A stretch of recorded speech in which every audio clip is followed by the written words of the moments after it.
So with the growing influence of social media, it makes sense to think about how you can utilize it in your job hunt or really just support you in finding a job. And as we know, the most well-known professional networking site is LinkedIn. If we're talking about business, and we're talking about where employers and professionals are engaging, it's going to be LinkedIn. So this workshop is going to cover exactly that. So in terms of what we're going to be covering in this session, I'll start with a very brief introduction into what CIMA are, just to give you some insight in terms of the employers that we work with and how you can utilize your LinkedIn profiles to actually engage and find some of these roles. We'll look at LinkedIn by numbers, so give you some of the headline figures about why you should be utilizing LinkedIn to maximize your job search. And then we'll go into the process. So we'll look at your profile. How should your profile look? We will look at how you can seek out opportunities on LinkedIn. And then we'll talk about your personal brand. So how are you coming across on LinkedIn? And how can you be active on there? So not just having a profile, but actually making sure that you are engaging and you're active on the platform consistently for ongoing success. But before we go into that detail and before we go into the information about LinkedIn, I want you to think about your own personal online presence now. Have you ever Googled yourself before? Have you ever put your name in Google? And if you have, what's the first thing that comes up? Are you happy with the results that come up? So if you put your name in, are you the top of that search, or is it someone else who has exactly the same name as you? So if you want to improve your online and social presence, actually developing your LinkedIn profile can help that, because regular content on there allows you to raise up in Google search engine, and so LinkedIn is a great way, as it rates highly in search engines. So we're going to see how can we bring you up in the search ranking. So when somebody puts that name in, they're not finding someone else with the same name as you. They're going to find you within that search. As I've already said, LinkedIn is a really powerful tool for raising your professional profile online, as well as connecting with people, searching for jobs, exploring careers, sharing advice and information with professionals. And of course, employers do use it to publish jobs. There's lots of jobs on there. They use it to vet people and check people, and recruiters use it to find people for jobs that they may have available. So it makes sense that you should have an active presence on there. So hopefully you find this session useful in developing your profile on there after today. So a bit about CIMA. Again, if you don't already know, CIMA is the Chartered Institute of Management Accountants, the largest body of management accountants in the world, and we are the most relevant accounting qualification for business. So CIMA isn't your traditional accounting qualification for you to go to work in a career in audit or in taxation to be a practicing accountant. We are about training you to work within the finance function of a business and use your financial expertise to really drive and inform critical business decisions. So this is a very management focused qualification where you're thinking about how can I improve this business? How can I add value to this organization? How can I improve their overall performance? So we combine a mix of financial and core accounting expertise with a broader knowledge of business and understanding. So we teach you management, strategy, operations, as well as your management accounting, your financial accounting, risk management, technology and digital information, because it's about bringing together the financial and non-financial information of a business to really help them push forward and be successful organizations. So CIMA people are actually found across a business, now not just within the finance function. We have people that work in management roles, we have people that work in consulting-based roles. So it's really a finance-focused business qualification. And here are a couple of examples of that. We have two people here that are consultants, one at Deloitte and one at KPMG, and they've undertaken the CIMA qualification through a consultancy pathway. And this is a great way to demonstrate CIMA's difference in comparison to other accountancy bodies, is that we're not training you to report on the past performance of an organization like a traditional accountant. This is all about how you can drive change in business, how you can help them to create strategy, how you can help them to create value. And if you understand what a consultant is going out and helping businesses to improve performance, save costs, drive efficiency. This is what management accountancy, this is the science and the technical element of what management accountancy brings to businesses. So management accountants are really highly valued in organizations around the world. And that's really demonstrated in this slide that you can see here. So SEMA work with thousands of employers around the world. And this is across all industries and all sectors. So whether that's in financial services, whether that's in professional services with the Big Four, it could be in retail, it could be in fashion, it could be in manufacturing, it could be in FMCG, it could be in the public sector. SEMA work with businesses of all sizes. And this is the fantastic opportunity because of the skill set that SEMA offer within our qualification is so relevant to employers. There's a huge range of employers out there that have opportunities for you. So whether that's an internship or placement year, if you're still at university, or if it's a graduate role where you're working full-time for an employer and they will then sponsor you to do the SEMA qualification, because we very much develop it with them in mind and the skills that they need. So they're very interested in bringing in skilled university students who then are able to go on and study the SEMA qualification. So there's fantastic opportunities out there for you. And again, go and check out the jobs on the Grad Club because we update jobs weekly. There are currently internships, placement years, and grad schemes that you can go and apply to today on there. Which leads us to this. So this is the last thing that I'll leave you on with SEMA is our competency framework. And this is really just talking about how we develop our qualification. So our competencies are what sort of are the fundamentals of what you find within our SEMA syllabus. And we consult with employers around the world to ask them what are the skills that you need now within your organization and your finance function, but also what you're going to need in the future. And we use those competencies to really, form the basis of our qualification. And these are the skills that they tell us is that technical skills are important. Of course, they're important because to do a role as a finance professional, as a manager, you need some kind of technical competence, right, to apply it to a job. But that's only 1/5 of what you require now to be successful in business. You need appropriate business skills because you need to apply the technical skills into context in a particular company, a particular project, a particular scenario. So that's why within the SEMA qualification, we do give you core finance, technical expertise, but we give you the broader business knowledge and understanding. But what we also do within our qualifications, we try to assess you to ensure that you have adequate people skills and leadership skills. Because it's not just about being very knowledgeable in subject areas, very technical, very business savvy. You need to be able to influence people. You need to be able to engage with people in business, to communicate effectively with them, whether that's face-to-face, whether that's over the phone, whether that's through electronic communication. And we develop those skills within the qualification. And as you can see, what sits in the middle is the need to have competent digital skills. So that's in terms of your digital literacy, but that's also in terms of understanding what technologies are coming into place in potential organizations, departments, and industries that you're working within. So when we consider LinkedIn, it does sort of tie into there. You can actually use LinkedIn to demonstrate all of these skills that employers are looking at. So if you do want to find out more about SEMA, there is a lot more on the Grad Club, and I'll send out some more information. But I just wanted to highlight that to you in terms of this is how we work with employers, and this is why we're supporting you to look at LinkedIn and the opportunities that can come from having a good LinkedIn profile. Okay, so let's start by looking at by numbers. So this is just really to demonstrate the size and the scale of what we're looking at on this platform. So LinkedIn currently has 500 million members. Can you imagine? 500 million members are on LinkedIn. So it's a huge community of business professionals that are on there. So of those 500 million, 260, so just over half of those are logging in each month. That's a pretty good number. You can see 260 million users are active in some respect. So they're logging on to check out what's happening on there. The stat onto that is a really interesting one, and this really demonstrates why you should have a good LinkedIn profile. It's that 94% of recruiters use LinkedIn to vet candidates. They will use LinkedIn to check a candidate just to make sure, okay, what we're seeing on their CV, does that match? Does that tie in with their activity on LinkedIn? Is there more that we can find out about them through their LinkedIn profile that maybe we didn't see from a CV?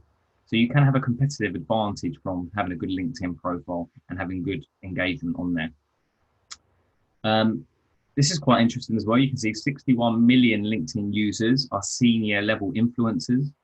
and 40 million are in decision-making positions. So you can see 101 million are in quite senior positions and really influence and make decisions in business. So you can imagine if you can impress those people, where can that lead you to?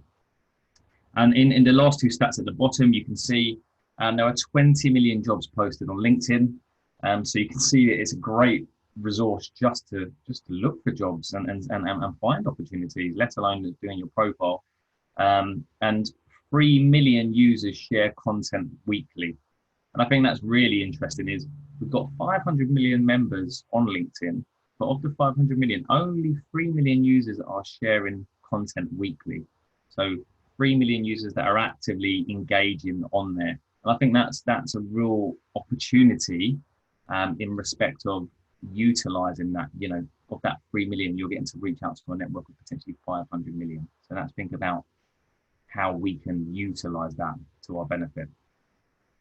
So the first place to start is your profile, right? And we need to get our profile right because that's going to establish us as a professional on the platform. So we need to get that work right. And once you have your profile set up correctly, it's naturally going to give you more engagement and more pure profile views. So we'll start to look at the process and break down your profile. So we'll start with the profile picture. Let's start at the basics. Now, how many times, if you think about, going online, how many times do you click on an article and read it? Not necessarily because of the headline always, right? Sometimes it can be because of an eye-catching image, a picture that's what draws you in to read an article. So think of that in respect of your profile picture. Your profile picture will sell you. So try to take the time to find a high quality photo that represents you and your career aspirations, okay? It doesn't have to be a professional headshot as such, but make sure it's been taken in a workplace or a neutral location, so not in a bar, not at the beach, sunbathing or anything like that. You should be the only person in the photo. So this is not social networking. So we don't want to have, you and your friends in the photo. It should just be you. And think about remembering to dress to reflect the role, the profession and the company that you're hoping to join. So if it's quite, if you're going into a bank, then maybe you should be wearing a suit and or similar type of dress wear. But if you're going into a more creative industry where it's a laid back dress code, then maybe you reflect that in your picture. If you are a university student, try to avoid using your graduation picture. You can put a post up to say that you've graduated. That's fantastic, but try to avoid having that because it dates you right away from an employer's perspective. So choose a neutral background just to reflect the profession. Try to smile. I know James is not smiling there, but try to smile and look positive in your photo and look confident. And you can see there's benefits just of having a photo. It's surprising how many people don't have a photo, but you can see LinkedIn profiles with photos get 21 more views and 36 more messages than those without. That really shows that having a good picture can really just draw people in. Just, wow, okay, let's see who this person is. So make sure that you have a good, strong profile picture. The next part that you'll get to is your line and your summary. So your headline is this section here. So where you've got my name, Jason Nair, this is me, by the way, if you don't know me. You've got inspiring our future business leaders, SEMA Cert BA. So that's my headline. The professional headline section really is about reflecting your career goal, or it could be your current work status. Maybe it's a company or preferred industry that you want to go into, a job title. It can even be something quite unique to draw people in. So in my case, I use my LinkedIn profile for the job that I do at SEMA. So my job is working with universities, it's working with students. So you can see my headline reflects that. My job is to inspire future business leaders. So that's my headline, because I think that's useful for people to understand what I do. If you're looking for a job, you want to do something different and unique to get people to click on your profile, think about that. Don't just keep that generic. Look at what other people are writing. I think, what can I do to really make my professional headline stand out? After that, you have this section here, which is about, which is when you go into edit, is your summary. And your summary is really expanding on your headline. And it's a good place to highlight your skills. What have you got to offer? You can talk about your transferable skills, your technical skills, and also if you've got any relevant work experience, what your professional interests are. So you can start to really show viewers of your profile why you're on the platform, what are you trying to do, and what you're trying to achieve. Um, this section is an important section as well, your summary, because this contributes a lot to the search results on LinkedIn. So by using active language and keywords in your writing is really going to allow you to come up in more searches. So, for example, you're interested in becoming a qualified accountant, you've got key analytical skills. If recruiters are looking for those skills and they're entering that into a search engine, it can bring you higher up in the profile. So really think about your summary. After this session, go and look at mine, because you can see the first snapshot that you can see of mine is very short. It says, what do I do? The short version, I talk about SEMA employability to anyone who's interested. If you click see more, that will really expand and go into detail. But I left it purposely very short to entice people to go and find out more. And the other thing, as you can see on there, I have some attachments on my summary. And you can really bring this to life by adding content here. So here you can upload videos, presentations, pieces of work, to really reflect what you're about. So if you've got anything that you think, I would love to show this to, potential employers of the future, then there's no better way to show what you're about than actually uploading things that you produced yourself. Could be a blog, it could be a YouTube video, it could be university, assignments. Start to use that resource and think, what content can I add to really demonstrate what I'm about? Okay. So after your headline and your summary, you then move on to your experience and your education. And it's really your experience what really makes you unique. And when I talk about experience, I'm not just talking about work here. Adding your experience, firstly, if you are working, if you have work, and any work is good work, by the way, right? It doesn't have to be relevant to the job that you're going to, because what you need to focus on is the skills that you're developing. But adding your experience allows people to connect with you. You can have co-workers who then are able to endorse you for the work that you do. And the good thing about LinkedIn is, unlike a CV, you're not limited to the amount of information that you can put in about a job. So here, leave nothing out. Add as much information that you feel is going to be relevant to you securing that job. Just make sure that it's laid out in an easily readable way. It's a fantastic way for you to really show what you're about and what you've been doing. To think about that. Think about in your work experience, what are the relevant skills that, if this job is not relevant now, what skills have I developed, transferable skills that my future employer, my future job, my dream job, they're really going to consider, they're really going to be interested in. And that's what you should focus on in your experience section. Under your education, make sure you go into detail about what your qualifications are, where you studied, potentially what your grade is.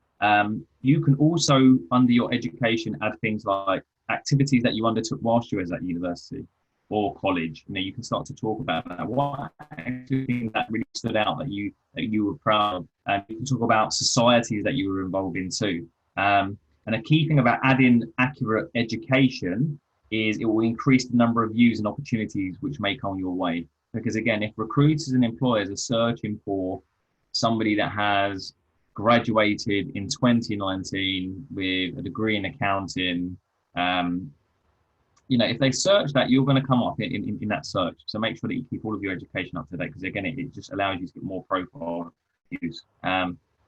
If you've got any additional qualifications, you can add, it says here, licenses and certifications.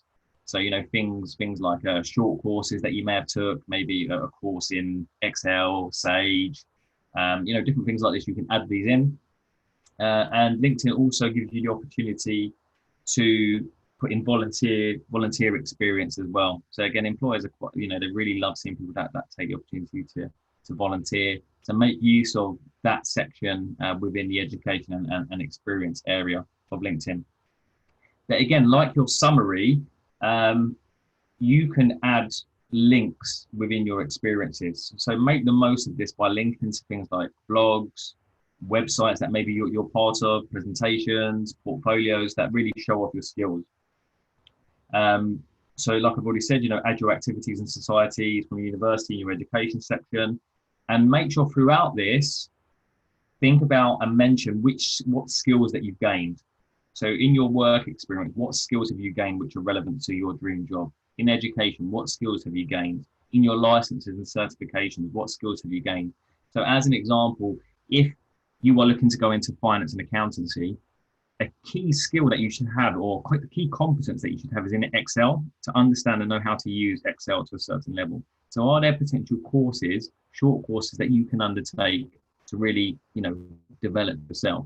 And once you have finished those courses, you can add that to your LinkedIn profile. And then employers can see, okay, we're looking for someone, a graduate, with Excel skills. They're going to pop that into the search engine, and then you will come up on there. So make sure that you get all of that information. Be as clear as possible to your future employer.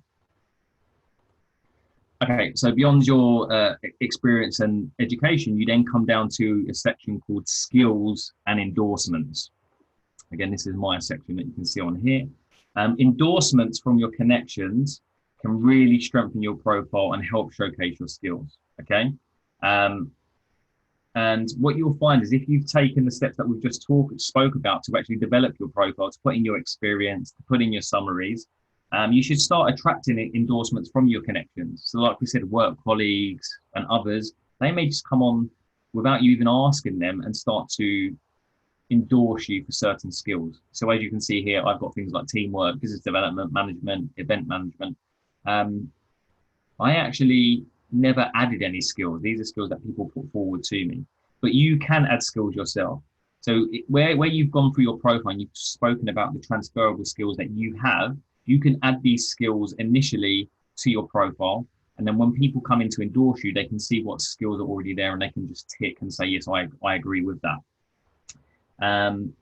Because adding skills does encourage people to endorse you, but you can also ask your connections to endorse you as well. It's perfectly acceptable, and a lot of times it's beneficial. You could have managers, you could have tutors from university, you could have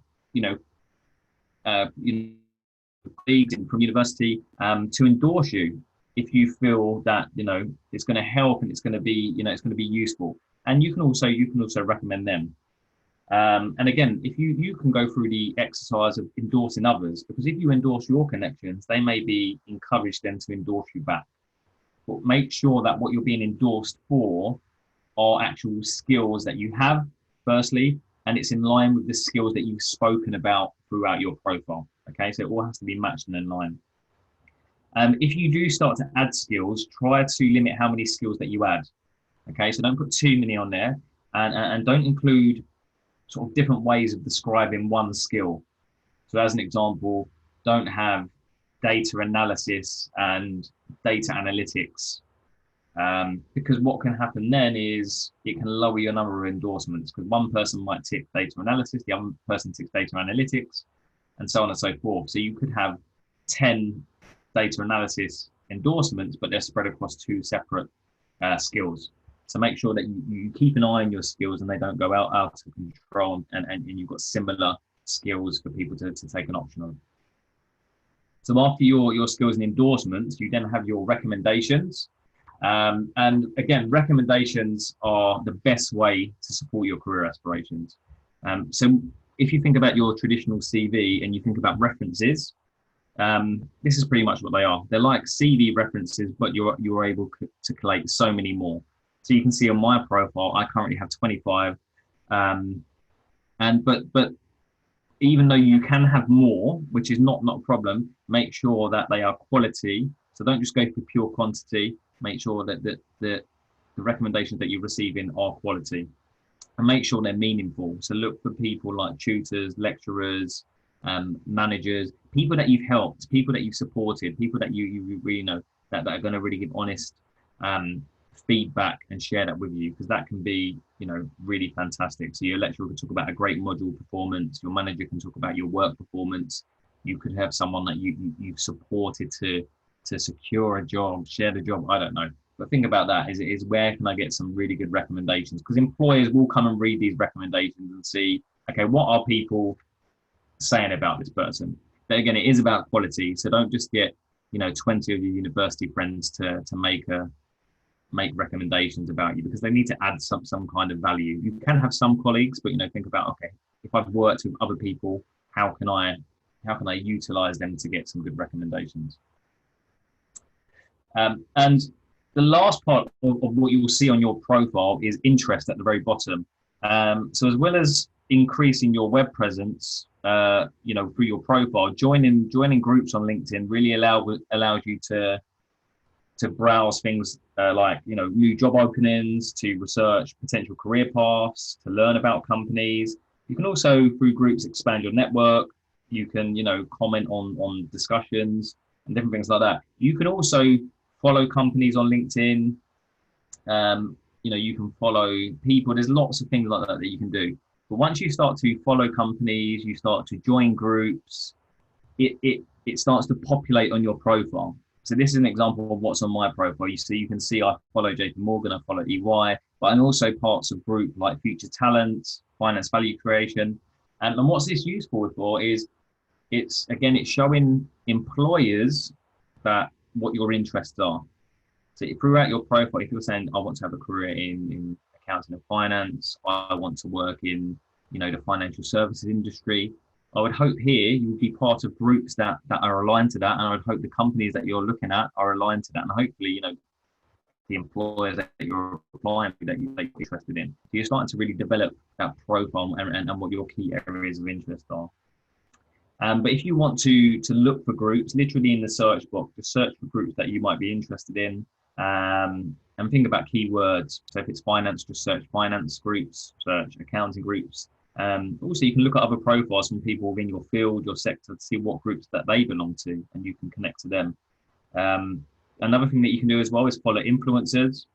Then there's lots of influencers that you can go on and follow, and you can get some really useful advice. You can learn from them. But like I've already said, companies or university, you can add all of these to your interests, so people get an idea for what you like and what you're into. So that's pretty much the process of the profile. Like I said, take your time to have a good photo, to update your headlines, have a good summary, put all of your experience on there, follow your groups, and then your profile's set up. So you've added all of that information to your profile. And because of that, that's going to lead to the next stage of you seeking out opportunities. So before you're actually going out there and actively looking for opportunities, the great thing is, based on what you put on your profile, LinkedIn will recommend jobs to you that you may be interested in. Okay, so they can actually recommend, based on you saying I'm interested in accounting and finance, etc. They will then start to prompt you about jobs that are on there. So they're doing part of the work for you, but you still need to be proactive. And really, to maximize opportunities, you need to be still out there seeking jobs, because some jobs are promoted on LinkedIn. We saw some 20 million jobs are posted on LinkedIn, but through being proactive on LinkedIn, you could actually be put forward or referred to a job that's actually not even promoted. So we can talk about that as well. So before we look at the LinkedIn job search and you searching for jobs, let's start a bit closer to home and think about connections first of all, and think about your connections. So the first thing that if you haven't already done so, connect with people that you already know well. So your friends, your family, your neighbors, your tutors, your teachers, your lecturers, classmates, your colleagues, anyone that you already know, work colleagues. Just try and connect with these people. Now, I mentioned things like your family, your neighbors. You may feel, well, some of these people are not relevant. My auntie's on here. Why is that going to be relevant to me? Why is my neighbor going to be relevant to me? Why is, John in my ethics module? Why is he going to be relevant to me? And then that's fair enough. You may feel, well, these people are not relevant to my career aspirations for the company that I want to go to. But actually, you don't know, because building your network isn't just about the people that you know. Okay, building your network and engaging with your network then leads to who your connections know, and then who they know, and so on and so forth. So the more that you can build your network, it allows you to then be seen and be visual to your network's network and their network's network, because that's what you want to try and get to. You want to reach out to a wider network. So the more connections that you have is fantastic. And you don't know, your neighbor may be, one of his connections is a head of a top bank that you're interested in working for. And from your posts, his network sees that.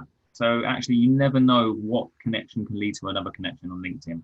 So start at the basics, and think about people close to home, people that you know and people that you can connect to. Because as your network expands, LinkedIn will start to recommend people as well. So they'll start to say, oh, if you know that person, do you know this person? So you can actually really start to quickly build up a really good network of connections. Beyond your network, then you need to take the opportunity to find new connections, of course. So what you can do is you can use the search function, which is, you've got an image here at the top. You can use the search function to find contacts that support your career goals. So, use keywords.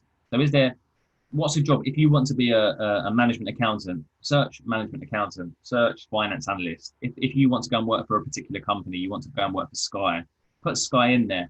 Put Sky Finance, find people that are in those areas that you're really interested in going into. You can also go to company job pages as well for useful contacts. So if you search a job on here, so for example, if you search a company like Sky, they will have a profile on LinkedIn, and within their profile, they will have a job section.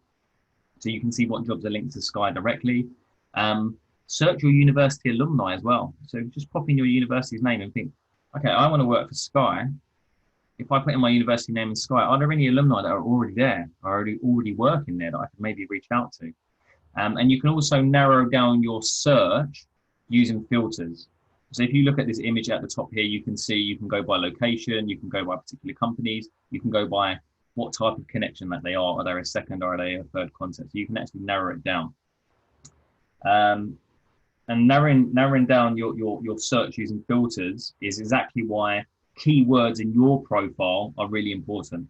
We spoke about having your degree details in there, certain skills, because people will narrow down search by filters looking for particular traits. So if your profile is up to date, it means you're going to come up more higher in these searches.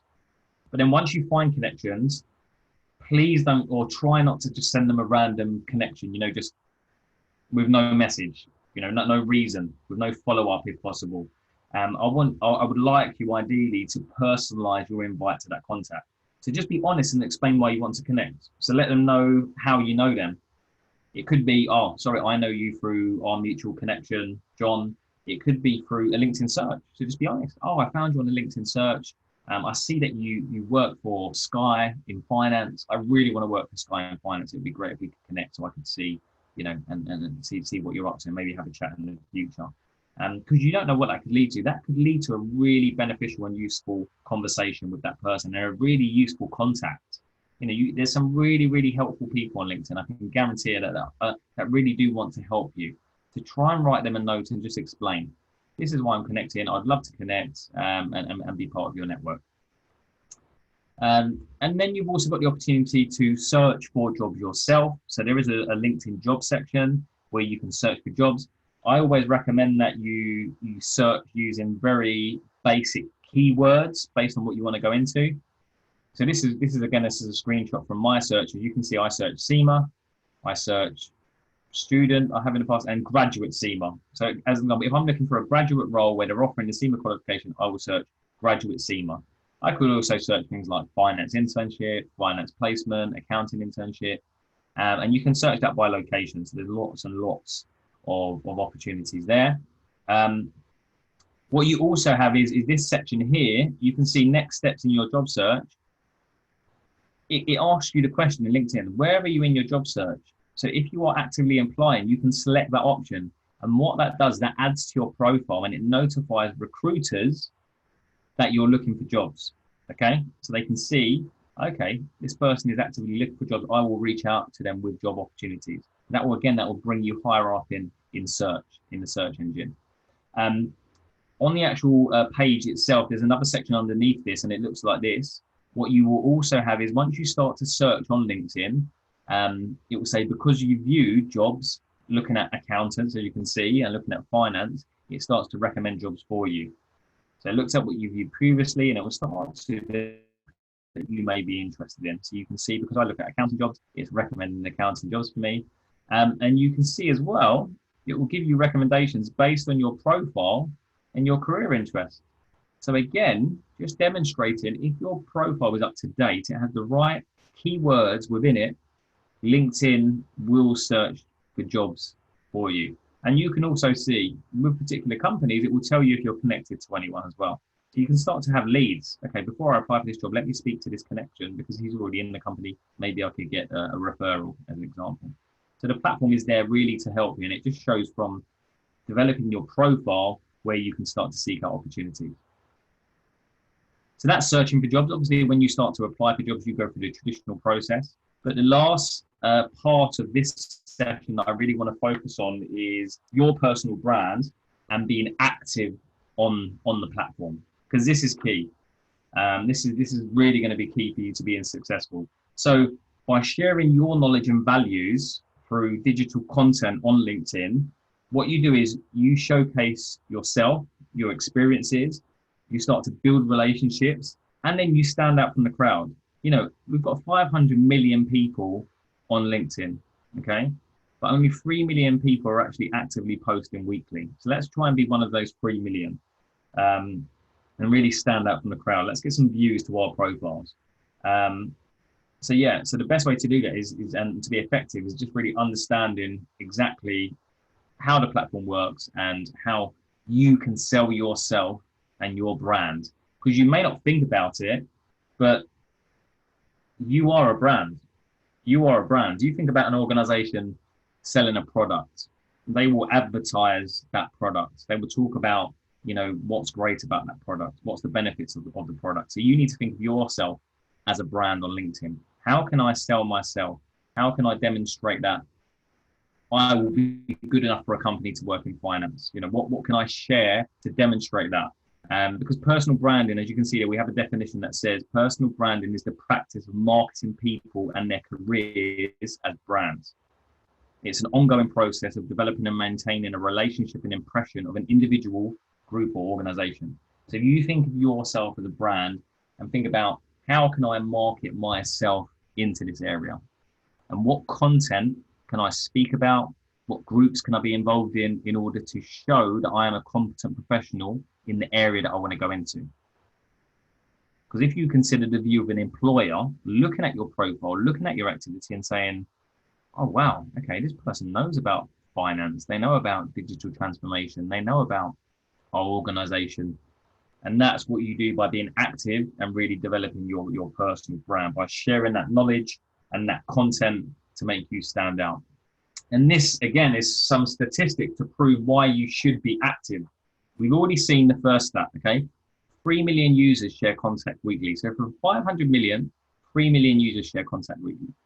From those 3 million users sharing content, this is amazing. There are 9 billion content impressions in the LinkedIn feed every week. So 3 million users are getting 9 billion impressions. So impressions are people either viewing, it's coming up in their feed of their content. So you can see how many eyes can potentially get in front of your content. There's also a section beyond just posting. There's an option for you to publish articles on LinkedIn. And you can see only 1 million users have published an article on LinkedIn ever. I think I've only published once ever in myself. So again, of 500 million people, with 3 million people sharing content weekly, only 1 million of them are publishing articles on LinkedIn. And this is really key as well. If you look at who reads articles, 45% of those are upper level positions, managers, presidents, directors, and C-suite, C-level executive within that area. So try and think about that for your advantage. You know, what could you be using? What content that could you be writing to impress, you know, an article to impress some senior execs? Is it a piece of research? Is it doing some research into a particular company, a particular industry? Really think about that. It's quite interesting to show them why you should be active. So if you're going to be active, what can you post about? There's lots and lots of things that you can post about. The main thing you should think about is show commitment to your subject matter. So think about, again, if I want to work in finance, I should be talking about, you know, things that are affecting finance professionals. What are other finance professionals talking about? How can I get involved in that? So as an example, specifically at the moment in finance, there's lots of talk about the future of finance. SEMA have been doing lots of research in that area. So can you talk about that? Can you talk about SEMA's research? Can you start to engage with other finance professionals? And what you do from posting and writing blogs, articles, or whatever that may be, you start to develop your writing and your communication skills as well. You're starting actually not only just to promote yourself, you're actually developing your skills as well. You can, write about issues related to, like I said, an area that you want to work in. You can talk about anything that you want. It can be on a separate site, so you could have a blogging website. But if you can, we've already seen, use that LinkedIn article function because it's underutilized, and you've got a great network of people that you could potentially read your article itself. It's very underutilized. But creating a positive digital presence is not just about producing your own content. You can support other people on there. Support your network, support other job seekers, support people in your connections by sharing vacancies that maybe you're not interested in, but they're interested in. If you see a colleague or a friend that has some content that they're trying to promote it for them. Because when it comes down to you wanting someone to promote yours, if you've done it for them, I'm sure they're going to do it for you as well. But, share people's work, comment on people's work and content, comment on employers' articles or on any topics relevant to the career that you're really interested in. Because talking about key issues and trends in your interest, in your industry that you're going to want to go into and you're interested in, is going to help you stand out. It's going to you really, drive up your presence on LinkedIn. It's going to make you look more like a subject matter expert. This person knows what they're talking about. And it's just going to help you when you go into interview. You can talk about that because you're going to be more knowledgeable. If you're actively talking to finance professionals and discussing and debating with them, you'll be able to go in and talk confidently about the same subjects in interviews to your future employers. We've already spoke about LinkedIn groups, but go and join groups for sectors and types of work that you're interested in. Again, like I've already spoke about, read about what issues they're facing, what's happening within their industry, what's happening in finance. Find out about what's the culture like in this industry. What's the priorities for people in these roles, because you can use this to your benefit. You can also research companies, looking at their pages.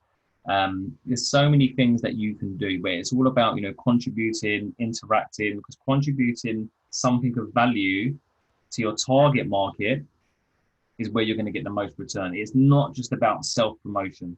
Okay, it's not just about promoting what you want to promote. It's about what can I post that other people find useful? What can I post that other people are going to engage with? So, for example, after today, if you go onto my profile and look at my activities, I do a job a day. So I post a job every day for people that are interested in jobs where they're studying SEMA or an internship or placement. I post, now I'm going to start doing a weekly post about Excel skills because it's relevant to people wanting to go into the industry.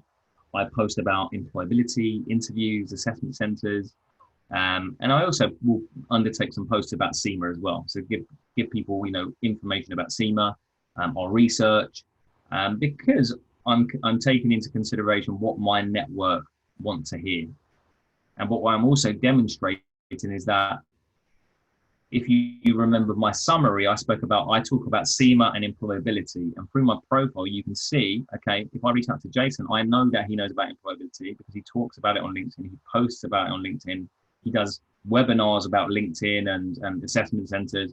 So through my profile, I'm trying to portray myself as a subject matter expert. That's what I do in my job, so that's what my profile will reflect. So really think about that, is how do I support my network? How do I reflect what I want to be? But also, building a brand requires consistent effort as well. So it's not just about, it's not just about doing this now and again. Like I said, you need to post on a regular basis because what it does, it helps you keep on top of your network. You stay fresh in their mind. Some people can think, oh, where's Jason's post? He hasn't posted today. Why hasn't he posted, as an example? But also what you find is with LinkedIn, the more that you post, LinkedIn will reward you if you're a person that regularly posts and you have consistent, high quality content. So if they can see that you're regularly posting, you're regularly getting engagement, they will reward you by putting your post into more people's feeds, putting you in more search results. And the more that you do this, you'll start to see how many people are viewing your profile. But of course, what you need to do about is try to connect with people on a personal level. So you can see I spoke here about showcasing your successes. So tell people how your journey is going from graduation through to applying to jobs, through to securing a job. Share what you learned, what went well, what went bad, because people want to hear real life stories. But remember to keep it professional. So people do relate to other people's stories. It's not just about, it's not a very cold place. You can see some of the most successful posts are quite sort of generic posts of somebody, with a real, heart-wrenching story. Be authentic, open up a bit, share some of your personal life, because people will be drawn to that. But remember, it is a professional network, so keep your audience in mind. So don't go so far like you would on your Twitter, your Facebook, your Instagram of, pictures with your friends on a night out or going on holiday. But, share some of your professional successes. And that can always benefit you. So that's pretty much it. That's the key areas that I wanted to talk to you about. So A is getting your profile up to date with all of your key skills, all of your experience. Make sure you've got a good headline, a good summary. Then you can seek out opportunities, and LinkedIn will find opportunities for you. But the real key here is how the best way to utilize LinkedIn to your advantage is to be active with relevant content based on the area and the career, the industry, the company that you want to go in. So you can demonstrate before you've applied to a company that you understand them, you understand the industry that you're going into by writing articles, being involved in groups, debates, and discussions, but keep it professional. Okay, so before I wrap things up, hopefully that's been useful. Has anyone got any questions at all? We've got a bit of time left, so I have got some times for some questions. Any questions at all?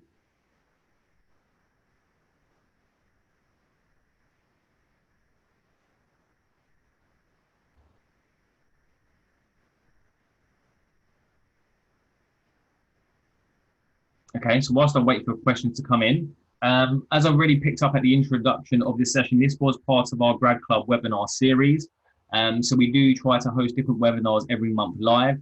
All of our past webinars and recordings are on the Grad Club. So things like psychometric tests, presenting with confidence, top tips to secure an internship, placement or graduate scheme, interviews with SEMA members, helping you with interviews. There's so many different pieces of content on there that you can access. It's free for you to access. So if you haven't already signed up, please get onto the Grad Club. There are internships, graduate jobs posted on there weekly. So there was about 5 jobs that went on there today. There's information about SEMA, there's blogs and articles, there's case studies, so a resource for you to access. So please do go onto the Grad Club and engage with that content. If you're interested in studying with SEMA after today, you can register with SEMA at any time. So you can go on our website, semaglobal.com/register, and you fill in your details and you could register today if you wanted to. If you are studying a relevant degree, once you register, you can then apply for exemptions. So you can fast track your way through the qualification based on relevant qualifications. After that, you would choose how you study SEMA. So you can study online, you can study with textbooks, you can study with a tuition provider, and we've got a study shop that allows you to choose and review those options. And then you can start your exams.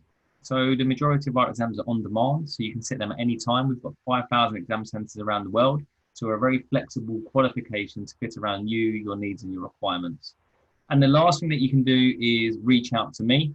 So like I said, this is my role. I'm very active on LinkedIn. So if you want to connect with me on LinkedIn if we're not already, and you can see some of my activity. Go and check out my profile if you want to use it.